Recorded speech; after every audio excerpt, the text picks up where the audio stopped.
Today is February 28th, 2024, and with the Bitcoin halving only 49 days away, things are starting to get interesting. With Bitcoin's all-time high clearly within every crypto trader's reticle, community sentiment is becoming euphoric. After years of COTI's relentless price decline and most diehard community members feeling like the walls were caving in, influencers and legitimate crypto reporting agencies have taken notice of COTI's claim to making a breakthrough in multi-party computation through a proprietary implementation of garbled circuits, enabling immensely scalable privacy functions to be launched as an EVM Layer 2 by the end of year 2024. This recognition has prompted a massive increase in token price from 5.6 cents on January 1st to almost 28 cents just a few days ago on February 25th, leaving traders in the dust and longtime holders in disbelief. As the COTI team continues to push frequent updates from official channels, a V2 white paper promised for March, and an open DevNet for early Q2, one thing is for certain. There is no room for complacency. With all eyes on this rollout, the pressure is on. COTI must deliver flawless updates. It's not just a secret club anymore. Join us tonight as we discuss all the latest news and developments of the COTI V2 ecosystem. Welcome to episode 9. Let's spin it up. 1, 2, 3, 4.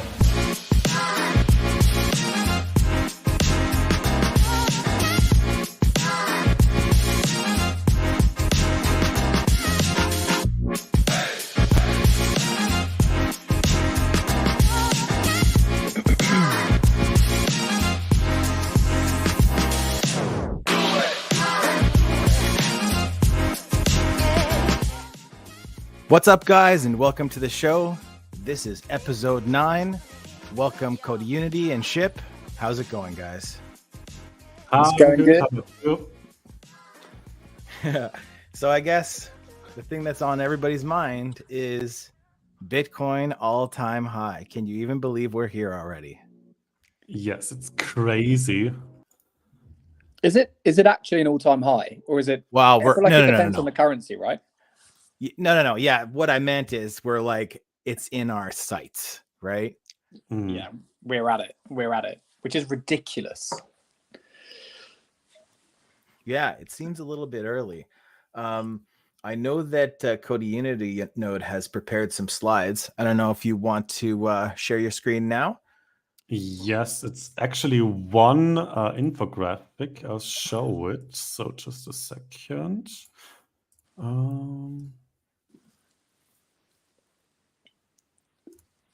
All right, there we go. So today I looked at the prices and what the all-time high during the cycle was and what the price was on the halving day. And so in the first cycle, price was down 59% on the halving day. The second cycle, 41%. In the third halving cycle, 56%. And today, price right now is at $61,350. So we're only down about 10%. And the halving will take place on about the 20th of April, 2024. So that's quite interesting because we seem to be very early. So price has never been that high. Before the halving, actually. So that'll be interesting how this turns out. I feel like a lot of people, feel like it caught a lot of people off guard. I know, like myself, I haven't been looking at the Bitcoin chart too much. I knew it was doing really, really well, but everything with COTI has kept me pretty busy. It's pretty impressive that we're this close to an all-time high, and it just kind of seemed like even with the ETFs and everything, it was just kind of under people's radar. Ship, what did you have you been watching it religiously? Do you know what? I think today it really hit home where I was like, God, we're at the all-time high. Like, how did we get there? And it feels like it happened over a couple of days. And I had to look earlier and see, okay, well, it feels like we just came out of that 25K zone and suddenly we're all-time high. So like, when was that 25K zone happening? And it was October. And I can't believe that was 5 months ago. It's like it's just crept up out of the abyss. And don't get me wrong, I've been busy like you, but it's taken everyone by surprise. And then suddenly we're here. There's news articles about it. My mum messaged me today and said, "Oh, Bitcoin's doing well." It's just ridiculous. Yeah, wild. I don't know how we got here. Well, and get this. So there's roughly only 7,500 blocks left till the halving. And the rewards go from 6.5 to 3.25 Bitcoin for every block. So that's a difference of, like, we were minting about 930 a day, and that number is going to go down to about 465. That's it's half, but it's just, when you hear it like that, it's pretty staggering. So that's like 340,000 a year that we've been producing for the past 4 years, going down to 171,000 a year. Like, that's a big difference. Yeah. I also read today that the ETFs have been buying 19,000 Bitcoin per day, and 900 Bitcoin per day were produced, which will drop to 450 per day in 2 months. So, yeah, these are also crazy numbers. Yeah, I was just looking at the same thing. I've got, I don't know why, maybe it's just a different source, but I've got 9,000 Bitcoins purchased yesterday by ETFs. And Oh, like you said, 9,000, yeah. yeah, and then 900 produced by miners. So there's 10 times the demand versus supply today, and it's going to half. The supply is going to half. It's wild. So I know that the ETFs in the States are, we'll call them pretty new, right? Everybody was waiting for it. A lot of people said we were front running it by price, but I mean, everything that the miners are producing, like you said, Chip, is getting gobbled up 10 times, right? So it'll be interesting to see in the next couple months, once it's kind of old news, what the appetite for buying will be, especially with these prices. Going to be pretty interesting. But, it's funny. We've been locked on a different price lately, and that's the price action of COTI, which was just crazy. It's gone from about just over 5 cents on January 1st to touching 28 cents a couple days ago. Like, it's you can't even, when you look at a chart, a 1 week chart, it doesn't even look like a parabola. It's just it's absolute God candle. Pretty impressive. It was like within 3.5 weeks, COTI did basically a 4x, which, so especially last week, was insane when it went from 9 cents to 25 cents. So yeah, we've all had sleepless nights. Yeah, I can relate. I've genuinely been, I feel like, it's 3 years ago where I'd wake up at 4 a.m., go on my phone and check the Bitcoin chart. Well, but now it's the COTI this chart, and I can't sleep. It's, you don't know where it's going to be when you wake up. Yeah. So we streamed quite a bit this weekend, just because, most of us were in disbelief with what was happening. And we talked about this a little bit, but I'm going to ask you first, Unity. What do you think is driving this? Like, what do you think that, like, I know there's a bunch of factors, but it's just, what are you keying into right now? I mean, there one factor, I guess, is the recent influencer hype on social media. So a lot of crypto influencers have been buying and mentioning COTI. And the second thing I think is that privacy will actually be probably the biggest narrative in the next bull market, because the privacy feature is, in my opinion, what will make mass adoption possible the most.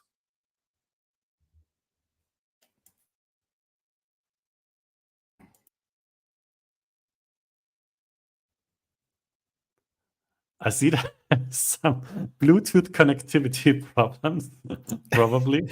Is that what's happening? Chip, are you there, bud? Oh, sorry, I didn't know it come to me. Oh.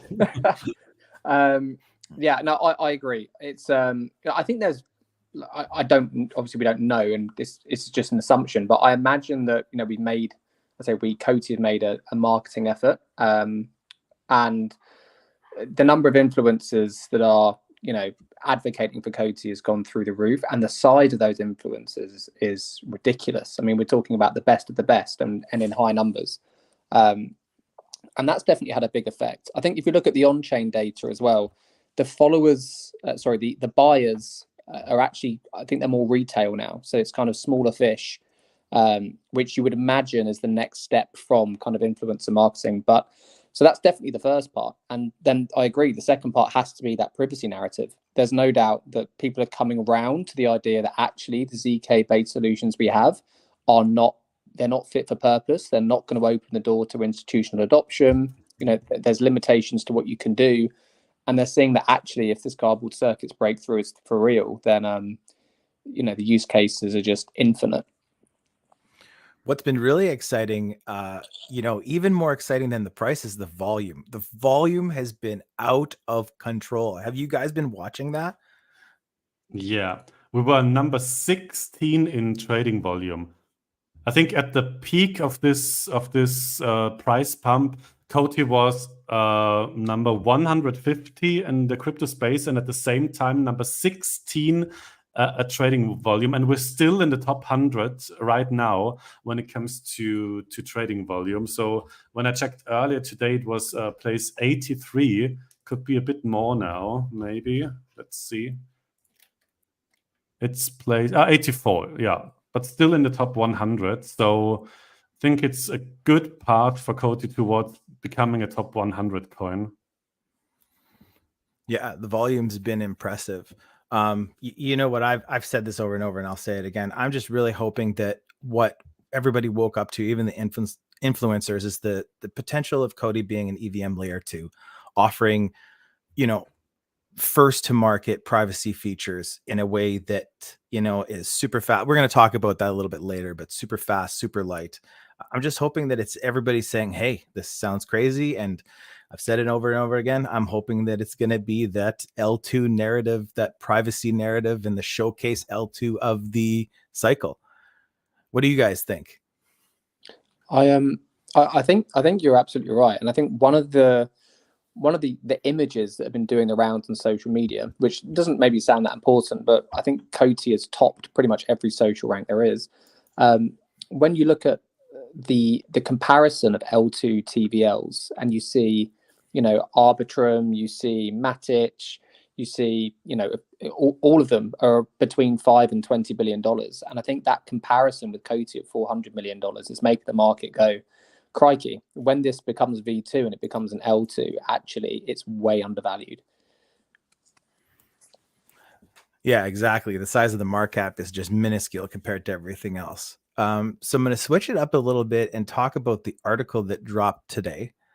And I'm going to pass it off to COTI Unity, because you've got a pretty good understanding of what's going on here. And I'm just going to quickly pull it up while you bring us into it. All right.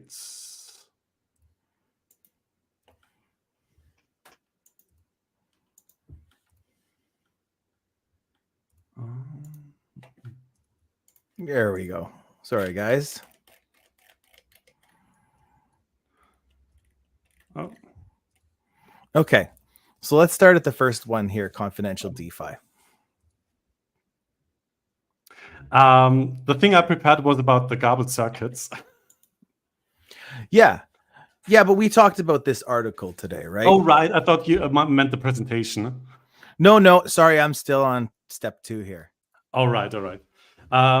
Yeah, a confidential DeFi. I mean, it's gonna be a big thing because earlier we talked a bit about the MEV problem that Ship is going to talk about later. So I think a major catalyst could be to have a privacy DEX on COTI. So I really hope that some developers will start during DevNet developing a privacy DEX, because that's something that's really big, having like fair trading with private transactions.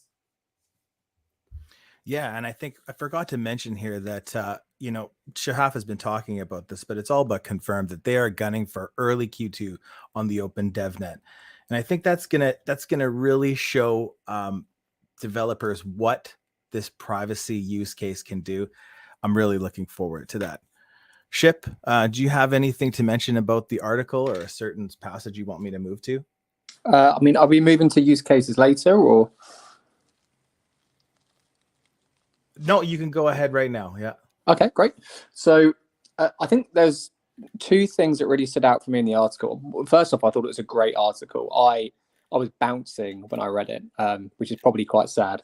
But the first thing that I loved, and this is something I've said on a few of these pods that we've done now, is, you know, a lot of existing decentralized applications can just up level themselves with COTI's technology and, you know, kind of build in privacy features and everything that V2 has to offer, which is huge because it means you don't need to start from scratch. And we have the development fund, which of course can help, you know, support onboarding and kind of incentivizes that. So I think that's great that we don't have to start from the ground up. The second thing that really got me excited about this was the different use cases. I think two of them in particular. So there was the private payments, stable coins, and real world assets. That is absolutely mammoth. It's very important to COTI because, you know, we have the private payment network solution, and with privacy, a lot more enterprises are going to want to use that. But also, just more generally speaking, it opens the door for institutional adoption because, you know, you can track, you know, who's sending to who. You can track the flow of funds, but not necessarily the amount, which is no different to traditional systems today. It's how we use PayPal, it's how we use Visa. So that use case is absolutely enormous. And the other use case, just very quickly, and this is probably the most exciting one for me, was the machine learning and the on-chain sensitive data management. So I know if you look at industry at the moment, I think Elon Musk said to stay at the head of the AI game, companies are going to need to spend between 10 and $100 billion a year.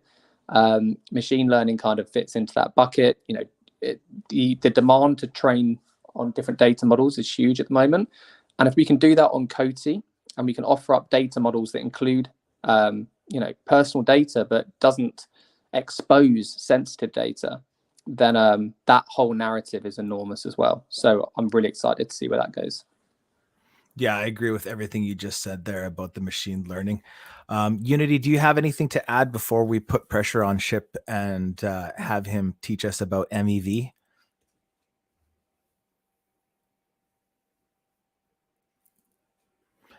Starting to wonder if we have connection issues, but Ship, let's just move right into the MEV section there.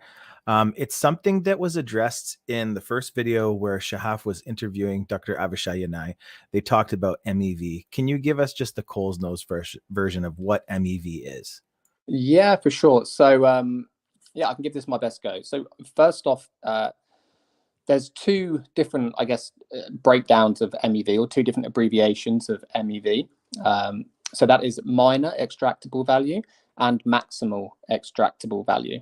Now, to give you the scale of the problem, in 2021 and 2022, there was at least $675 million in MEV profits. And if you extend that, you know, that's just Ethereum. If you extend it to Solana and Binance Smart Chain, that number becomes more than $1 billion. So this is no small problem. But in the initial instance, minor extractable value, when Ethereum was a proof of work, miners would aggregate transactions out of a mempool, and, you know, they would essentially be able to manipulate the order of transactions. That means for a miner, if you see a very big transaction that's profitable, you can front run it by putting, you know, your transactions ahead of it and ultimately make a gain. So that was the original problem, the minor extractable value. That's then grown into maximal extractable value. And that's because Ethereum had the merge. It moved from a proof of work to a proof of stake, which means you no longer have miners. And within that, you now have what we call searchers. So I won't go into too much detail, but essentially searchers have very sophisticated algorithms and bots that can spot profitable opportunities. So, for example, if there are two dexes and, you know, there's an arbitrage opportunity, one dex is trading cheaper than the other, a bot can monitor a mempool, see the unconfirmed transactions, and if it spots a transaction that's a really lumpy sum that's going to manipulate the market or change the value in a market or on a certain dex, it can actually batch an arbitrage opportunity with that transaction. So it's not really equitable. It's not really fair. So that's one example of what these searchers do. Another one is they will just quite generally front run a big trade. They see somebody that's going to buy, I don't know, $100 million worth of Ethereum. then they can put in an order that front runs that. And the way they do it is they just pay a higher gas fee. So they get into the block earlier, they execute their transaction, they know that this huge transaction's coming in, and they will profit from that. So hopefully that makes sense. But that's what we're doing. And obviously COTI V2 solves that because you can't see the amounts within these transactions. So it's a huge step forward. That's a brilliant explanation, man. Unity, did you have anything you wanted to add there? No, actually, I mean, I heard about MEV before, so I just got into this a bit before the podcast, and to me it looks like quite a major problem on Ethereum that COTI can fix now. So to provide fairer trading, especially when it comes to decentralized finance, which is kind of the major sense behind it is to make things fair and not to make manipulation of big players possible. So it's something absolutely necessary and something absolutely valuable to the space. So I think it will increase the hype about COTI even more if they can pull this off, and if the first decentralized apps are coming in using this feature and preventing MEV. Right on. Well, let's move on here to one of your other favorite things, and that's COTI. They just announced recently that every treasury deposit would be earning COTI as additional rewards. So again, Uni, I'm going to pass it back to you because you love COTI. Did you want to talk about this? Yeah, so we've known this for quite a while, that one of the ways COTI will be distributed is in the treasury. So 42% of the total supply, which is, so the total supply is 1 billion COTI, and these 42% are 420 million COTI will be distributed in the treasury within a time period of 5 years. So we're all not quite sure how the rewards are calculated. They seemed a little low at the beginning because if you take the 420 million, actually 84 million per year should be distributed, and there are about 550 million COTI in the treasury right now. So for every COTI you have, you should actually get about 1.5 COTI. So it looked a little low, so maybe we will get some more details on how this is distributed. Maybe it was just the first week. So today is distribution day. So maybe tomorrow we'll see the numbers for next week. But yeah, you're showing the infographic. So the biggest chunk in the distribution are the treasury rewards. And actually, so if people keep on staking their COTI, they should, if the numbers add up, we'll see after 5 years, they should get approximately to almost a 1-to-1 ratio of their original COTI deposits. So this is really an incentive to keep your COTI in the treasury, to keep staking and earn those COTI for free. We also have to add, they don't cost anything. You don't have to buy, you can just get them from the treasury, and they are streamlined directly to your wallet. It's not like as with the COTI rewards that you need to withdraw manually. You will have them in your wallet every single week. Yeah, I was really happy to hear that they were automatically deposited, kind of like what they had going on with Jed. Did you have anything to add, Ship, about COTI as extra rewards?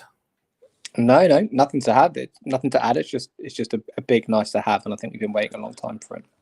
Yeah, exactly. We have been waiting a long time, and I think everybody's really, really happy about this. I kind of want to speculate a little bit here, but it feels like that we're getting close, and this could just be pure hopium, but it feels like we might be getting close to a COTI listing. I don't know what you guys are thinking about that, but it's really hard to trade COTI on Uniswap right now. And it seems like as these features get rolled out, I feel like it's leading up to something. Chip, what do you think? Are we going to see a listing soon, or is this going to be a V2 thing? If you had to guess, what would you think? Yeah, no, I think we have to. It's no secret that COTI have great relationships with major centralized exchanges, such as Binance. And I'd be very surprised if COTI didn't list soon. There's loads of hype around it. In the last month, it's moved from 2.5 cents to as high as 12.5 cents. Currently sitting at 7, which is still a mammoth increase since the start of the month. And yeah, there's a lot of attention. COTI is getting attention everywhere. The hype is there. It's the narrative for the bull run. And look, if COTI's number 16 in volume, then its governance token is going to need to accompany it on all major exchanges, as far as I can see. So I would expect one shortly. So what do you think is going to happen? We may have talked about this before, but it's just I couldn't believe the prices that COTI was hitting this past week. What do you think is going to happen once it's been listed on an exchange for a couple weeks? What do you think is going to happen to the price, Ship? It's really difficult. I think normally when a coin gets listed on any major exchange, you see a pump because there is increased demand for the token. So I think maybe we see that, but it's tough to say. I mean, you also have to consider that COTI is now being given to participants in the treasury, and ultimately that increases the circulating supply. So you kind of have the supply-demand trade-off. It's difficult to know, but I think initially we should see an increase. What do you think, Unity? Is there anything you wanted to hit on there? Yeah, I think it depends. I mean, COTI is still really, really scarce. It's less than 100 million in circulation. And as it seems, the distribution in the treasury is very, very slow.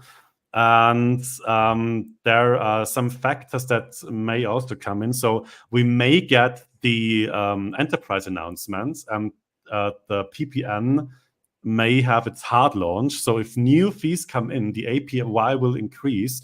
And if there have been a lot of new users recently, and everybody asked about staking COTI, and if people find out that you can get up to about 25% APY risk-free with COTI, this could make COTI really attractive. And as said, supply is very, very low. We have 1.5 million COTI in circulation and only 100 million COTI. So only every 15th COTI can be boosted right now. So it's a super scarce asset, which usually results in high prices, as we've seen. So price is a bit low right now. It's about 1.35 COTI, but it has been at 0.5 COTI for a long time. And as said, it also moves with COTI price. So the higher the COTI price, the higher the COTI price usually. Yeah. So is there anything else you wanted to mention on this before we move into Jordy R's segment on the Garbled Circuit demo video? No, I think that's no. Okay, so I'm going to run a video here. Jordy can't make this time frame, but it was really, really great to be able to sit down with him. So I'm going to play you guys a video. Here it is.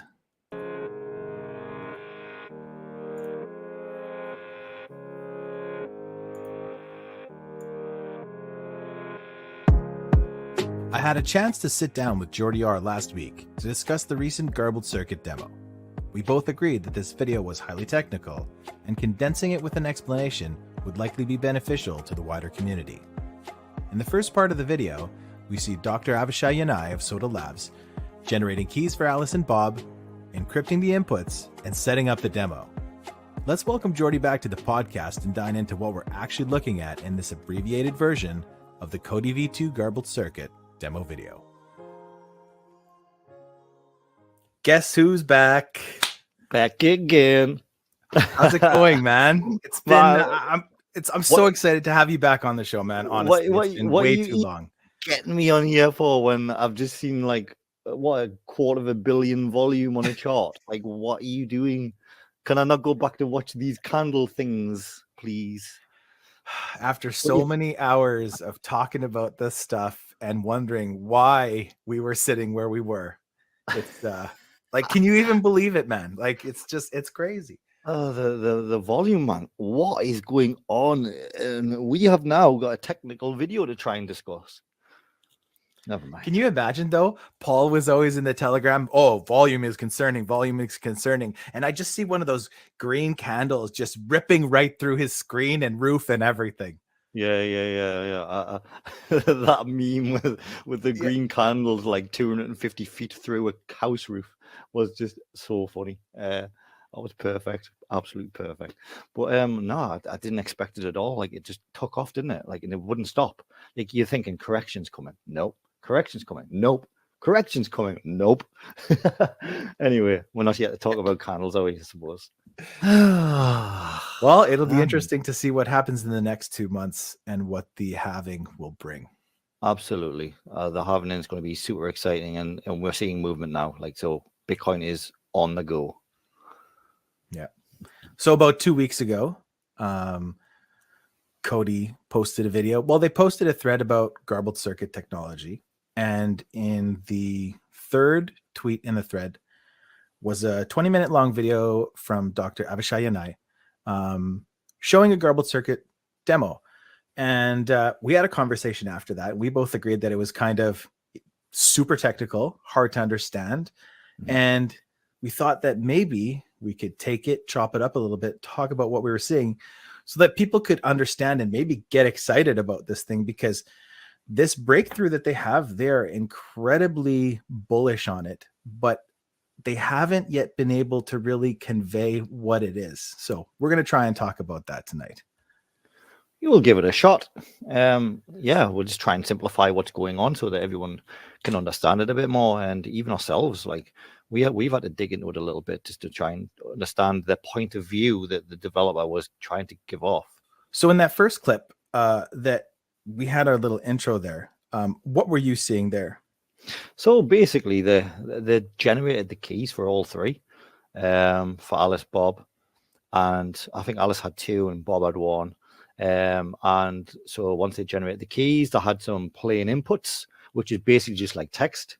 Just imagine HTTP, like your web traffic, and then basically they did the HTTPS to it. So they just basically encrypted it with the keys that they just generated. It's just simple, sort of like it was kind of like a Web 2-ish sort of move, but on Web 3 in garbling, meaning that obviously each person can't see the other's inputs, which is the whole thing about the privacy element. So pretty straightforward at the start there. All right, cool. So you'll agree with kind of what I said in the intro there, that it's mostly just those first 45 seconds. And guys, this video has been chopped up. This is a 20-minute video, and we've kind of chopped it up into about 2.5 minutes. Would you say that was basically Dr. Avishai and I showing the setup for this demo video? Yeah, absolutely. Yeah, he's just laying it out so you can, because obviously there's multi parts to this, and he's trying to show you how what happens when you use it as a user in terms of a developer user. We're not talking about, this is not what the UI is going to look like for general Joe public here. They'll have pretty UIs on front websites. This is just from the developer's point of view, and then what happens in the file, so where you can see the files being generated, and also obviously the whole debugging screen, aka God mode, on the first tab of everything that's going on, even when they're putting actions in and stuff. Yeah, and you made a good point when we were talking earlier that what we saw in that first 45 seconds, those inputs are private at this point too, from user to user. Is that correct? Absolutely. So like these information for Alice and information for Bob is then they're not available to each other. So it's completely private to each other. Yes, that's the whole point. Obviously the video, it's hard to know that because you're seeing both sides of it, and that's the whole point about the demo. You have to see both sides because you need to understand how they're communicating and how they're, how the files, and you need a different example. You need a Bob and an Alice, don't you? Everyone needs a Bob and an Alice. All right, let's move on here. I'm going to play the next clip. When we'll run a program on these encryptions, it will take all values of the variables from this file, and it will work on encrypted values that is suitable for operation. So that big long list there in the second screen that we saw, what is going on there? Yeah, this is a good question. There's a lot on there, and what it looks like to me is obviously the EVM will have certain sort of interfaces, if you like, and what's possible. And if to me they're extending the what's possible to include garbled circuits, so that privacy can remain in an environment which is familiar to developers. So if you showed that to a Solidity developer who works on the EVMs, he probably understands exactly straight away what that is. Us who haven't got that experience, Solidity, we're making an informed decision on what that is, you know. So we want to support all operations that are actually supported by the EVM in order to extend it, take the secret value in the variable M, and re-encrypt it to Alice. So only Alice will be able to see it later when we open the outputs of this program. Okay, let's run it. All right. So what are we looking at, Jordy? Yeah, so this is everything that's going on through everyone talking and everyone, like all the opcodes getting run. This is the debugging output basically. So if anything was wrong in here, the developers could see it immediately on testing, and they can like understand the flow of what they've asked the program to do. So like when you write a program in development, you want to put some output and debugging, like console logging in, so that you can absolutely see exactly what's going on. And that's all you're seeing. So these little commands are now becoming a big story on screen so that everyone can see what's going on. I mean, everyone's free to read that, but it kind of doesn't mean an awful lot unless you are literally developing on garble circuits, you know. Yeah, and so you can see in the blue text here that corresponds with that list that we just looked at previously, right? Absolutely. All of those are commands that are run on an Ethereum smart contract. Is that what we're looking at? I think so. Like I haven't wrote any smart contracts myself. However, knowing from a development background, all of those things are things that you can do, functional things like in functional programming and stuff. So that's our best guess, is that it's all to do with a show of everything that's possible on the opcodes. So this next part, I think, is the most important part. And really, like, I joked about this to Jordy that this whole video could have been about 30 seconds with this in the end. So I'm going to play the last clip. This is the first time that an MPC is actually emulates the EVM commands, and then you'll be able to actually onboard secrets to the system and do operations on secrets. So, like you said, it's the first time we've seen multi-party computation on the blockchain, and it's pretty unique, and it gives COTI like a unique selling point to like onboard privacy interested businesses and third parties. So this is going to be really good for us. I'm so happy that we're going to have like an influx of Solidity developers, because like that's the most like rote language for the devs on the blockchain. And I think it's all go from here. Like let's see what happens. I got to agree with you, man. I think that this garbled circuits, first time on the blockchain, COTI being the first to bring it to market, wrapping it up, an EVM up with privacy features, EVM layer 2. I just you look at all those things together, and I'm so excited for V2, and I don't have problem saying that I am so much more excited about V2 than I was for V1. And I didn't think that was possible, but just Unity talked the other day about, let's say that one nation adopts V2 just for the medical industry, just how significant that could be. And that's one use case and one nation.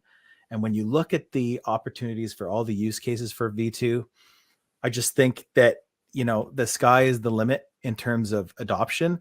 And that's what we've been thirsting for the past 5 years. So before you go, we haven't heard too much from you lately. I'm so glad to sit down with you today. Could you just wrap up how you're feeling about V2?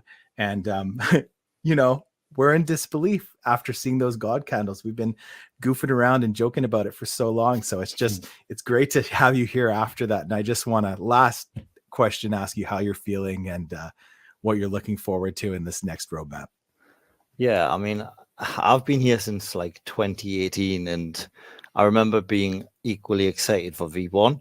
DAGs at the point when COTI came out were the thing that would bring down the fees. That, I mean, Ethereum fees back then were huge, $90, $100 fees for just sending a transaction. And when we're not too far away from it today, even with all the improvements that have been going on in Ethereum these days, and the improvements that are to come for which will help V2 be even cheaper than current layer 2s are now. There's just, I mean, the things about V2 that I'm like more excited about is even just some of the simple things. Like, we see a lot of friction at the moment on V1 about the bridging again. I mean, it's always good to have multiple blockchains, to have, so you can like bring in more people and bring in more devs and all that sort of thing. But at the same time, it creates that level of friction that if you're on an EVM, you basically already you can plug into every single exchange that's out there immediately, and you don't have to bridge anything. So I think that, because I've spent a lot of time in Telegram recently, you know, getting excited over silly green and red things, I can see people's frustration when they feel like they're getting like not locked in, but you know fine well, like the bridge opens and closes with liquidity, and we just need to get rid of that now because it's getting a bit boring.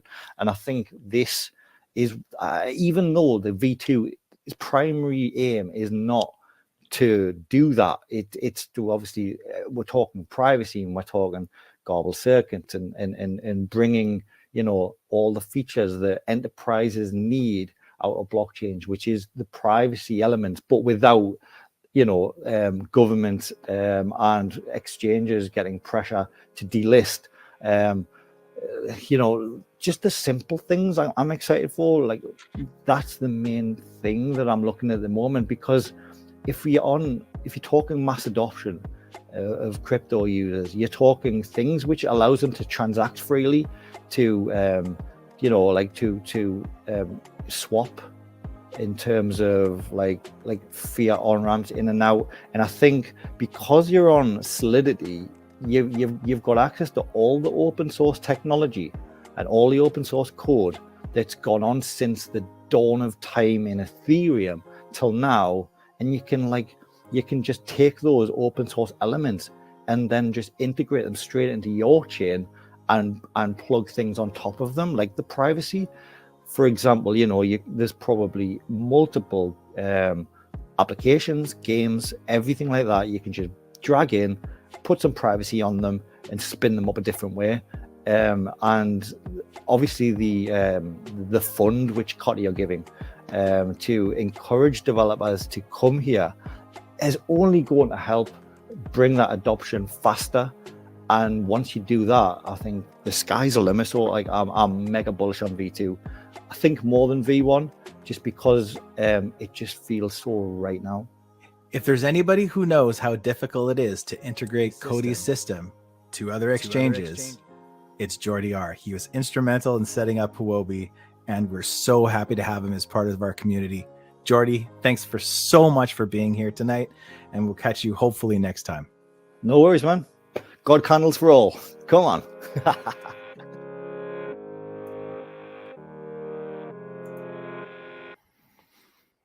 Community legend and all-around OG Jordi R.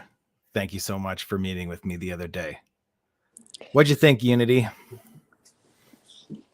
Yeah, as you said, Jordi R really is the legend. He has great insight, especially when it comes to the technical things, and it's always great to listen to him because he's really competent in what he's talking about.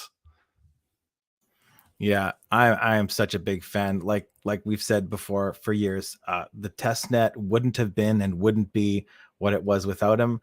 I'm sure both of you interacted with him when you guys were first setting up your testnet. Yes. Yeah. So you've prepared some slides for us, I believe, Yes. COTI Unity. So if you want to get that ready, and I'll just ask Ship, do you have anything that you'd like to remark on after watching that video while Unity gets his screen up? I just want to say, God, I love that guy. I don't know what it is. I don't know if it's the accent or what, but what a top bloke. He's for those of us who've joined COTI a bit later in the journey, he is instrumental to a lot of the infrastructure we've got, all of the support we have, and he's right on why COTI V2 is so bullish. So that's good to hear from him.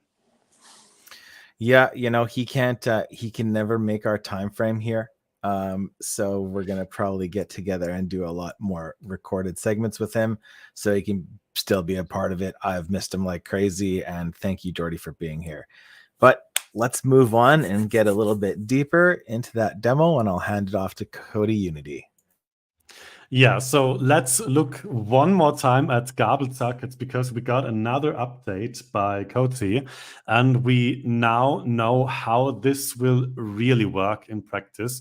We've had kind of general information up until now, but now we know the exact details. So here's a quick summary how garbled circuits will work in COTI V2.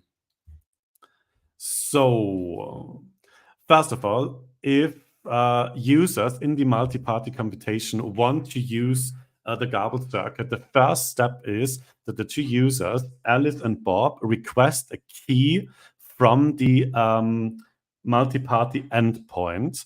And as they do so, the multi-party multi-party node will generate a key for them, and on the one hand secret share it with them, and on the other hand store it on the node.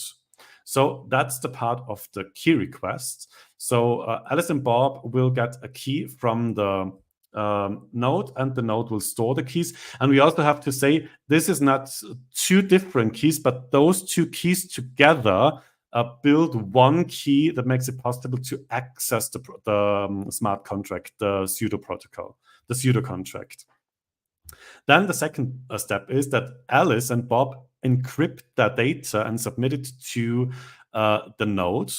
And this is also stored on the node along with the keys. And if this is accessed, nobody can see what the actual data is. So this is only ciphertext and random string. So even if there was a hack, nobody would know what the private data is. So the second part is the encryption of the input data. The third part is the actual computation. So now the node uses the keys that he stored that build the actual key together that start the pseudo contract, and the pseudo contract uses the encrypted data to do computation on it. And the programming conditions are very similar to the EVM, but the programming code is different. It's the multi-party bytecode. And so the node runs the actual contract that could be a simple transaction or a very complex computation, as we've had with the hospital example. And once the computation is done, the node generates an output that Alice and Bob can decrypt with the key that they got at the beginning. And now comes one more important step, namely the two keys that were stored and the encrypted input data are erased afterwards. So these are only temporary, so which makes it even more secure, as they will only be stored for a very short amount of time. Then the output is stored on the EVM. So it's stored on the Ethereum side of things, and Bob and Alice can decrypt the output with their keys that they have received. Now, if they want to use the garbled circuit again, their old keys and the old smart contract won't work again. So they have to access the node again, request a new key, each of them, that builds the key to access a new pseudo contract, and then they can use this, which is also an extra layer of security that one garbled circuit can't be used 2 times. And so this is a quick overview over the garbled circuits. Now we know how this will actually work in practice. I think it's quite interesting, and it also gives a deeper insight on the security of things.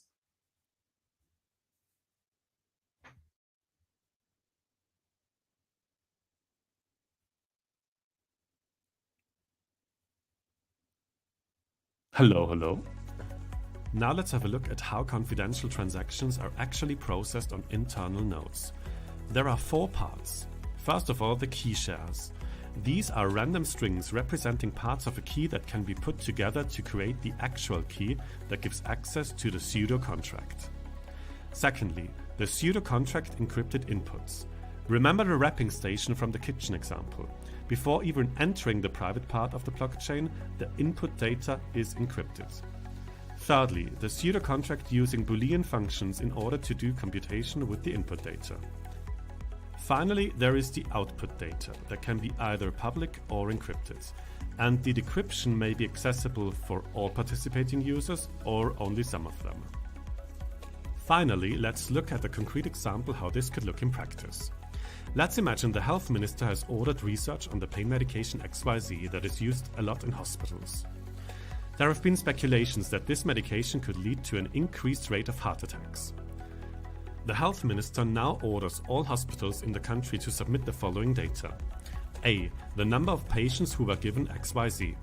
B. The number of patients who were not given XYZ. C. The number of patients with a heart attack who have been given XYZ. And D. The number of patients with a heart attack who have not been given XYZ.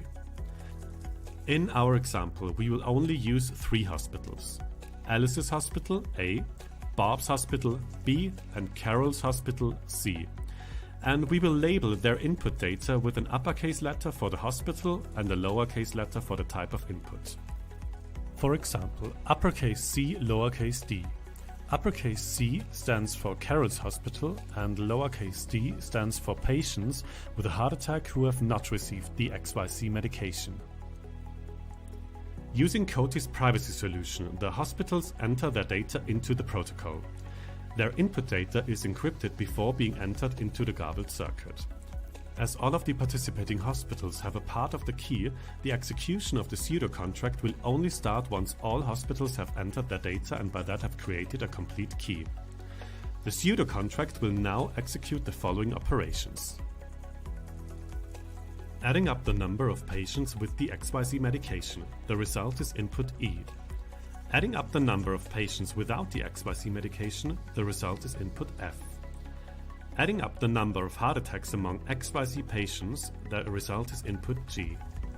Adding up the number of heart attacks among non-XYZ patients, the result is input H. Dividing the number of XYZ heart attacks, which is input G, by the total number of XYZ patients, which is input E. The result is the value among XYZ patients. The result is input I. Dividing the number of non-XYZ heart attacks, which is input H, by the total number of non-XYZ patients, which is input F. The result is the heart attack ratio among non-XYZ patients. The result is input J. Finally, the contract checks if the XYZ heart attack ratio, which is input I, is greater than the non-XYZ heart attack ratio, which is input J. The final output will be encrypted and can only be decrypted by the health minister. In this example, COTI's privacy solution helped to uncover whether a certain medication leads to an increased rate of heart attacks. Oh boy, Tracer's off his game today, eh? Sorry guys, I wanted to introduce that as a use case scenario video by COTI Unity Node. Oh, it's one of those days, I guess. So just because I caught you off guard there, Unity, is there anything you wanted to wrap up from after your video there and after your presentation? I know I didn't really lead you into that very well. No, it's all right. So I think it's good to see how this will actually work. I saw some users asking how many transactions will this need. You can't really call it a transaction because it's all one process. So we'll see how this works with transactions. So, but I guess the only 2 transactions will be the one transaction accessing the private part of the blockchain, the garbled circuit, and the other transaction will be the node sending the output to the EVM, and everything happening within the private part of the blockchain. So the garbled circuit side, I don't think that you can label this as transactions happening there, but it's actually all one process, like the black box we had that then spits out the output. Yeah. All right. Anything from you, Ship, on garbled circuits before we go to some of these questions in the chat? There is literally nothing I can add to garbled circuits Unity Node can't cover. So no. I know. I just throw it over to him. Like, oh man. Okay. Yeah. Mr. Garbled Circuits. Yeah, he's the man. He's the new Jordi R, right? I've said it before. So Floyd's got a question about any named devs. Have they said they are ready to start? Now, COTI has confirmed that they do have people that are ready to go, but they haven't given names. So I guess we're staying tuned on that one. And same question from Floyd. Are there devs waiting? Yes, but they have yet to be named. I'm going to can this question to Unity because that's just what I do. I did stake last Sunday and locked for 30 days. So I should see G-COTI rewards every Wednesday, or does it distribute based on the date of my deposit? In my case, Sunday. I know the answer, but I'm going to let you answer it, Unity. I can only assume, but as far as I know, distribution day is always the same day, and that is Wednesday. So if you start on a Sunday, your rewards will just be smaller, and then you will have the full rewards next week. I hope that's the same answer that you have. Yeah, that's kind of what I'm thinking. It's every week, so I'm gonna assume it's the same day every week, unless maybe it's on a holiday. I don't know if it's being done manually or by contract yet. I assume it's being done manually at this point. I think that's it for questions, and I think that's all we had for today. So, we're at 1 hour, so it kind of worked out perfectly. So, Unity, I'll let you sum it up. What do you got to say on the way out here for us? Yeah, it's been an exciting week. A lot of news, a lot of price action.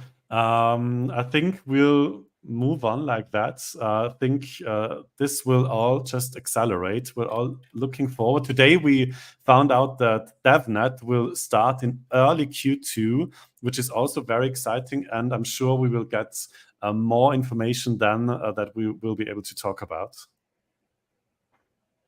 Yeah, absolutely. Ship, last words for episode 9. Last words. Last show we had was 2 weeks ago, and what was price? Like sub 10 cents. So let's see where we are in 2 weeks' time. I'm praying we break that 33 cents resistance.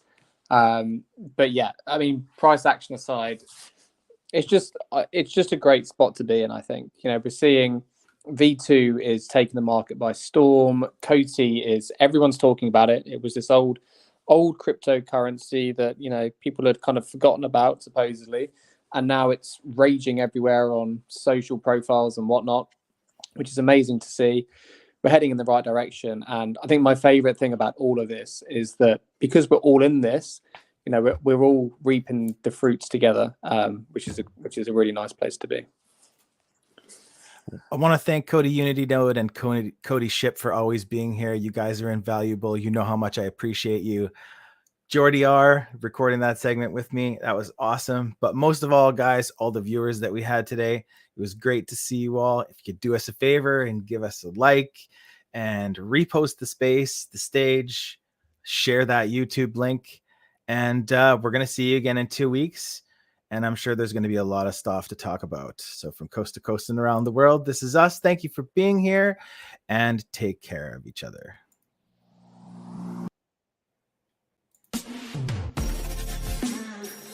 You have been listening to the Who is COTI podcast. Please follow myself at Who is Tracer on X for this week's episode information. Stay COTI.